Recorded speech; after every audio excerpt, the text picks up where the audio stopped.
Hi guys, welcome to Sabidong Viral TV Adobe Photoshop tutorials. Today, I'm gonna teach you on how to use the Rectangular Marquee Tool. So let's get started. First, let's grab our photo for an example. File, Place Embedded. Then select your proposed photo.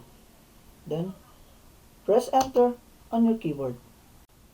And now, let's grab our Rectangular Marquee Tool from our toolbar, or M from your keyboard. Just click from your starting point, then you can simply drag it. Just click and drag.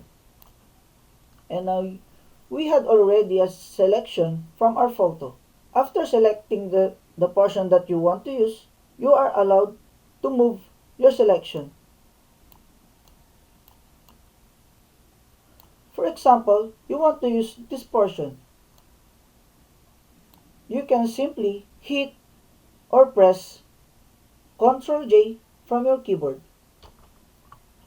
You will notice from your layers that we had created another layer, which is the one we had selected. If you would see this icon that looks like eye, you can disable the lower layer or the original photo that we had selected a while ago. So you can hide it, and now the selection that we had duplicated will appear from your upper layer. The selection that we had duplicated is already considered as a separate image. You can already position it to anywhere you want. And now I will show you on how to create a perfect square selection. Let's grab our Marquee tool. Click on your starting point, hold Shift key, and then click and drag. And now we have already a perfect square selection. And you can also move it as well. Then just press Ctrl J to duplicate your image. And here you can see that we had created a perfect square selection. And now let's proceed on how to create elliptical selections. From our Rectangular Marquee Tool, let's select Elliptical Marquee Tool. Just click it. Click from your starting point, then drag. And you can reposition it. Then, just press Ctrl J from your keyboard. And now we have already selected an elliptical selection. To create a perfect circular selection, just click and hold Shift key, then click and drag. And now, we had already created a perfect circle selection. Then the same thing, just press Ctrl J. And now I will teach you on how to make your edges softer or smoother. To make the edges of your selection smooth or softer,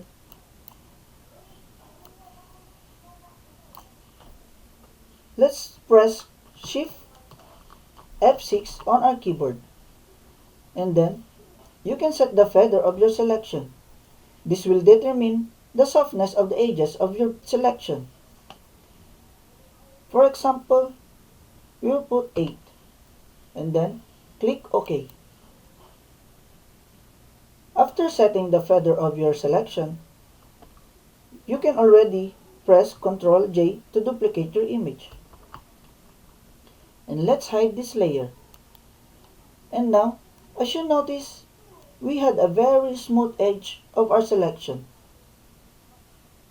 And one last tip that I want to share to you is that we can use the Marquee tool to cut the portions that we had selected. But make sure that our image is not on a smart object. Let's convert it or rasterize our layer. Just right click on the right side of our layer, then select rasterize. After rasterizing our layer, we can already cut any part of our image. Just press Ctrl X from our keyboard. And as we remove our background, you will notice that we had a transparent background or something like PNG On the other way, we can also use the clipping mask. Let's make it circle. By pressing this icon from the bottom part of the layers, this is what we call the layer mask or the clipping mask. This will cover the outside portion of our selection. Let's click this one so that we can see the effect. It covers the outside portion of our selection. On the other way, we can also invert a selection.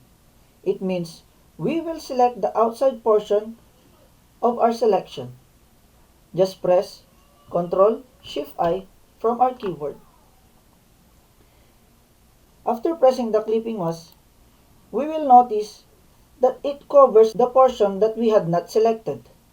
If you're not happy on your selection, like if it looks too slim for you, then you can press Ctrl D to deselect your selection. That's all for today. This is Sabidong Viral TV, Adobe Photoshop Tutorials. See you on our next video and thank you for watching.